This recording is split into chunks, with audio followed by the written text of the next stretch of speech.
있습니다. 출판사는 어문학사이고요.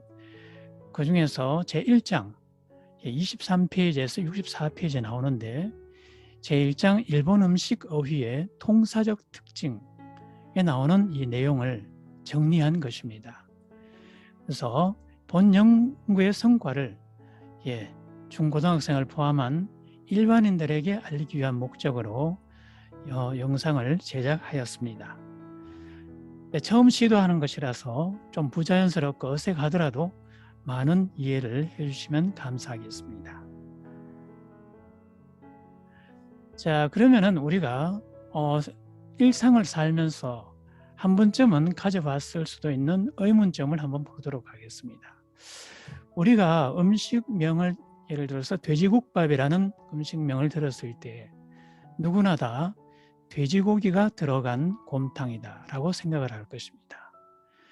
그 다음에 뼈다귀 곰탕이라고 한다면은 실제로 돼지뼈나 소뼈가 들어간 곰탕을 말을 합니다. 자, 그러면은 할머니 뼈다귀 곰탕이라고 한다면은 할머니 뼈다귀가 들어간 곰탕이라고 생각하는 분 계시나요? 그럼 어머니 곰탕이라면은 어머니의 일부가 들어간 곰탕일까요? 할머니 내장탕이라면은 할머니 내장이 들어간 곰탕인 것일까요? 이렇게는 생각하지 않을 것입니다. 자, 그 다음에 일본도 마찬가지인데요. 나또 우동이라고 한다면 일반적으로 나또가 들어간 우동을 말을 합니다. 니쿠 우동이라고 한다면 니쿠는 고기를 말하는데요. 돼지고기나 소고기가 들어간 우동을 말을 합니다. 자, 그러면은 다누키 우동이라고 한다면 다누키는 너구리를 의미하는데 너구리 고기가 들어간 우동일까요? 답은 아니오입니다. No.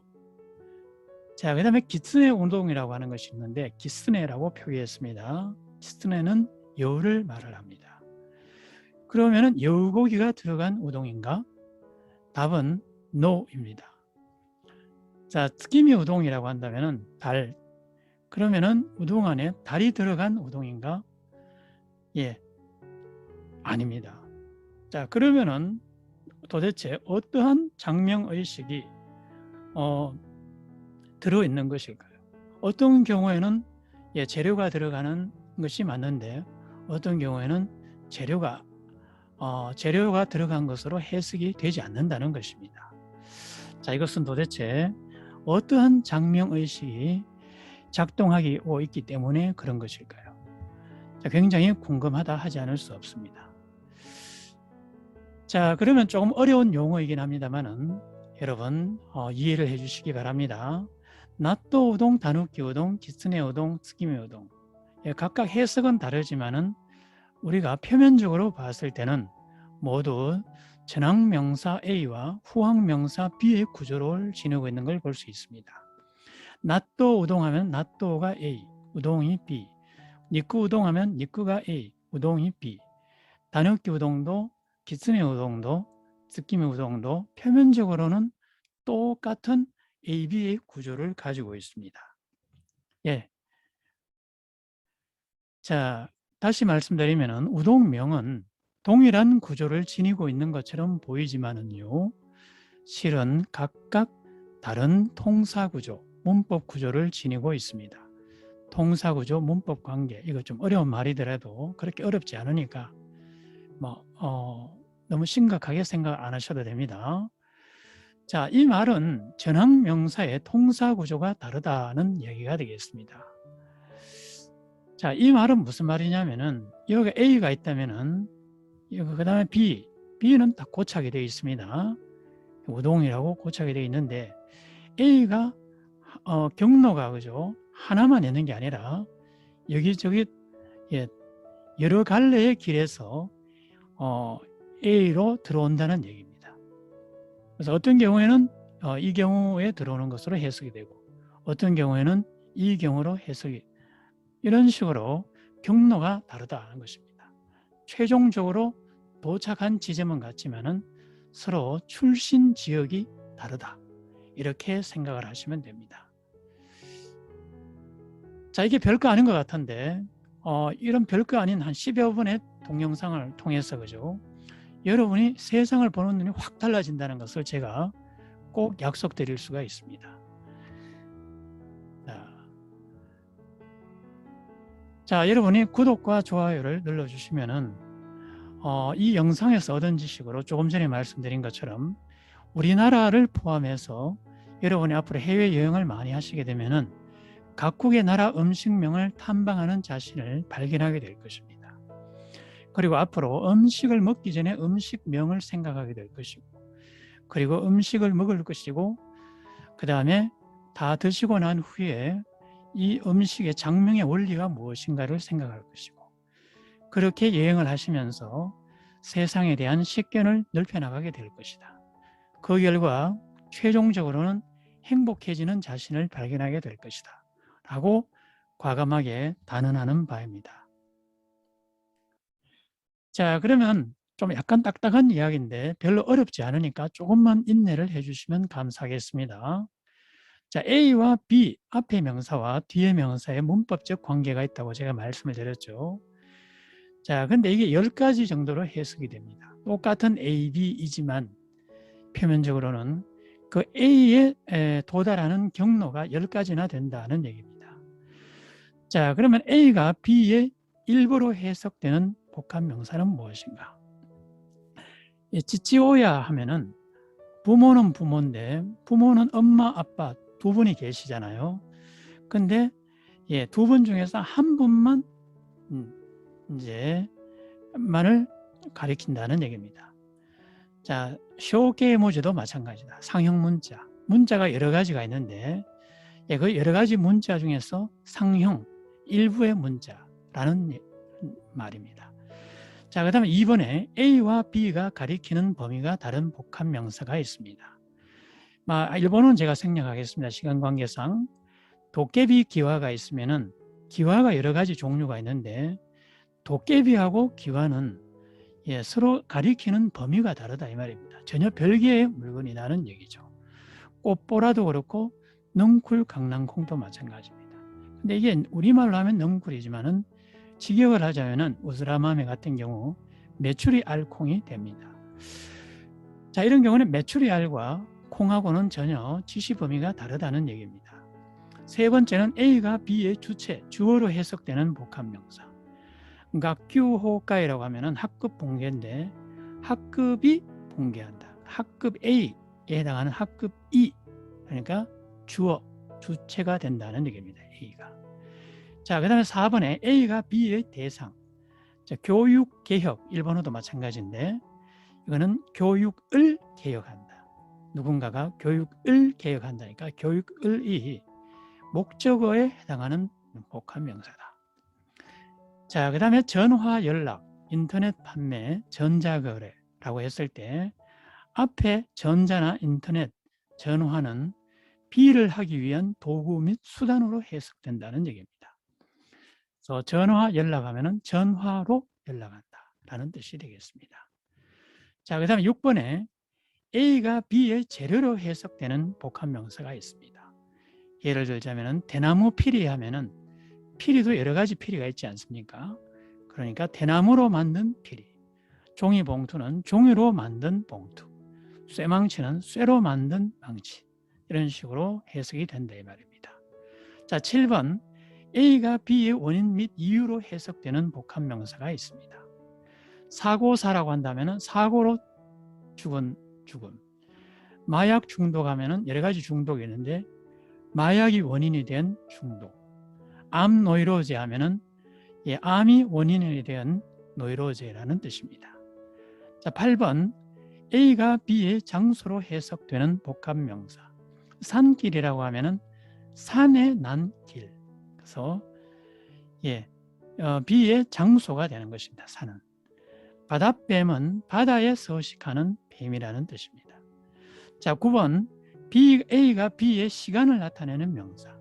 봄바람 하면은 봄에 부는 바람. 아침밥 하면은 아침에 먹는 밥. 신년에는 말씀 안 드려도 되겠죠. 그 다음에 B가 A의 성질을 지니는 것으로 해석되는 복합 명사도 있습니다. 그래서 부모 마음이라고 하면은 마음도 여러 가지 마음이 있는데 부모님의 내재된 마음, 그러니까 하나의 부모님의 내재되어 있는 성질을 가리킨다. 자, 그 외에도 다 마찬가지가 되겠습니다. 자, 그러면 일본 초밥 음식의 장명 유형을 아까 앞에 10가지 기준을 가지고 제가 초밥명 한 200개 정도 되는데 제가 분석을 해봤는데 6번이 가장 많고요. 2번하고 9번이 각각 10% 정도의 때로 존재하고 있는 걸 보았습니다. 그리고 1, 3, 4, 5, 10번 같은 경우, 7번 같은 경우에는 그런 경로를 가진 방식으로 초밥 이름이 성립되지 않는다는 것을 확인할 수 있었습니다. 자, A가 B의 일부로 해석되는 초밥 음식명은 없다. 자, 그 다음에 A와 B가 가리키는 범위가 다른 초밥명은 그럼 무엇인가 하는 것인데, 자, 이것은 주로 비유가 되는 경우에 이런 초밥명이 많이 존재합니다. 그래서 군함계에 마요네즈 말이 스시가 있다면은 군함이라는 말에 착목을 해주시면 되겠습니다. 초밥이 군함처럼 생겼다는 얘기입니다. 군함처럼 생긴 초밥. 그래서 군함하고 초밥은 전혀 별개이지만은 모양새가 군함하고 많이 닮았다. 그렇게 해서 이름이 이루어진 경우가 되겠습니다. 빈도리꽃 스시라고 하는 것은 여기 밑에 보시면 나와 있는데요. 이건 바로 빈도리꽃처럼 생긴 초밥을 말을 합니다. 참새 초밥은 스시는 참새처럼 생긴 초밥을 말을 합니다. 자, 이런 식으로 비유를 통해서 초밥 음식 이름이 정해지는 경우를 확인할 수가 있습니다. 그래서 저작권 문제 때문에 제가 사진을 못 올려서 그런데 여러분이 한번 검색을 해보시면 충분히 납득하실 수 있으리라고 봅니다. 자, 3번, 4번, 5번은 없었고요. 자, 6번 경우에는 75%나 되는 비율로 굉장히 많이 존재하는 것을 볼 수 있었습니다. 자, 생선류나 조개류가 재료가 된 초밥명은 먼저 생선류를 보시면은 가다릉어, 가자미, 갈치, 고등어, 날치, 방어, 삼치, 연어, 참돔, 이 외에도 많이 있습니다.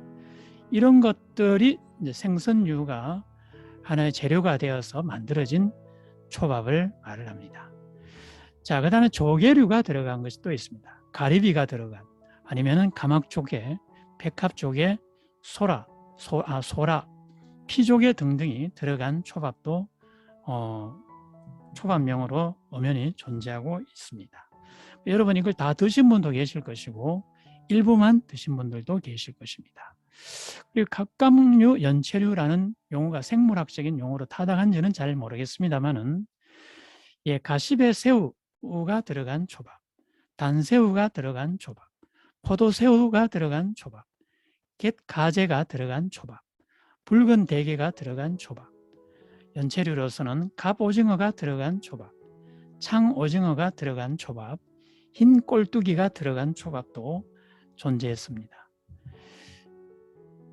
자, 그 다음에 야채류. 이것 여러분이 아직 못 보시겠지만 일본을 가보시면은 가지가 들어간 초밥, 땅두릅이 들어간 초밥, 무가 들어간 초밥, 박꼬지가 들어간 초밥, 송이버섯이 들어간 초밥 등등도 확인할 수가 있습니다. 그래서요, 일본을 가서 여러분이 여러 가지 초밥을 드셔보면은 초밥에 대한 통념이 완전히 사라지게 됩니다.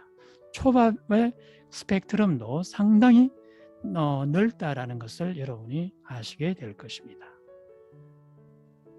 자, 그 다음에 육류가 들어간 초밥도 있습니다. 고래고기가 들어간 초밥, 소고기가 들어간 초밥, 돼지고기 조림이 들어간 초밥, 말고기가 들어간 초밥도 있습니다. 제가 다 먹어본 적은 없습니다만은 여러분 각자 주어진 운명에 따라서 드실 수 있는 분과 드실 수 없는 분들 있지 않겠나 싶습니다.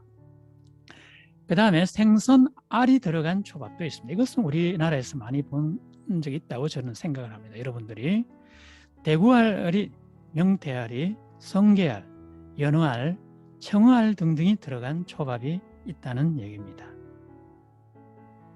자, 그리고 A가 B의 원인 및 이유로 해석되는 초밥은 존재하지 않았다. 그 다음에 8번 A가 B의 장소로 해석되는 초밥 음식명은 1% 정도 있었습니다. 그래서 오사카 스시는 오사카에서 만들어진 초밥, 사세보 레몬 스테이크 풍 스시는 사세보라고 하는 지역에서 만들어진 초밥이다 라고 말할 수가 있겠습니다. 자, 그 다음에 A가 B의 시간을 나타내는 초밥. 아까 봄바람처럼 봄에 부는 바람과는 약간 좀 개념이 다른데요. 가시 바른 스시는 가시를 발랐다고 하는 시간이 선행이 되어야만이 결과적으로 가시 바른 스시가 존재한다는 그런 의미로 약간 좀 난해한 해석을 해볼 수가 있겠습니다. 새우튀김 스시는 새우튀김이라고 하는 그런 동작이 시간적으로 선행이 되어야만이 그제서야 그 결과로서 새우튀김 스시가 존재한다는 것을 말하고자 하는 것입니다. 자, 그 외에도 비슷하게 해석이 가능합니다. 자, B가 A의 성질을 지니는 것으로 해석되는 초밥 음식명은 존재하지 않았습니다. 자, 뭐 짧게 경황 없이 말씀을 드렸습니다만은 여러분 재미가 있었나요? 자, 재미가 있었다면은 여러분은 이미 워드홀릭에 해당하는 사람입니다. 자, 여러분이 이게 초밥 이름이 이러쿵저러쿵 우리가 말을 합니다만은 그냥 우리가 그 음식 A에 해당하는 자리에 경로가 다르다는 것을 확인하는 걸로 우리가 끝이 날까요?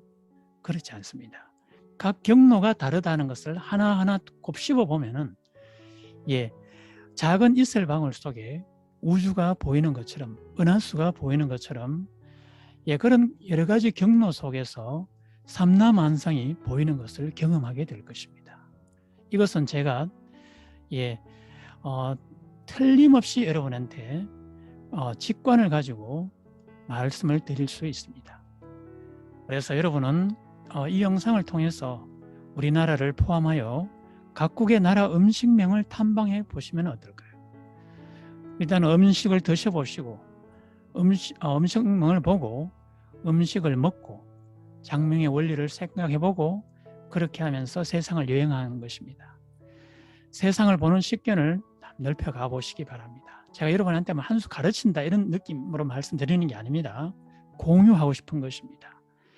그리고 여러분, 그러한 여러분들이 나중에 중년이 지나서 지역 상생을 생각하는 오피니언 리더가 된다고 칩시다. 아마 상당수 나오실 것 같은데 그렇게 되면은 이 젊었을 때 가졌던 이러한 여러 가지 체험을 가지고 지역 음식을 개발하고 관광 자원화하고 지역 발전을 도모하고 궁극적으로는 그 지역에 사는 수많은 지역민들이 행복한 삶을 부여해 줄 수 있는, 즉 행복한 사회의 구현으로도 얼마든지 여러분이 역할을 다할 수가 있다고 저는 생각을 합니다. 짧은 동영상이지만은 이 자그마한 동영상을 통해서 여러분의 삶이 바뀌어지기를 진심으로 기원을 합니다. 자, 이런 음식들, 그리고 우리 흔히 주변에서 볼 수 있는 이런 간판, 그 다음에 시장에서 볼 수 있는 이런 음식들을 통해서 하나하나 그 경로를 따져나가다 보면은 분명히 제가 이 동영상에 말씀드린 것 이외에도 여러분이 많은 것을 느끼며 살아갈 수 있지 않을까 그렇게 생각을 합니다. 오늘 동영상은 여기서 끝을 맺도록 하겠습니다. 여러분 늘 행복하시고 그리고 앞으로도 제가 지식 공유를 위한 동영상 올리면은 많이 구독해 주시면 감사하겠습니다. 자, 여러분 안녕히 계십시오.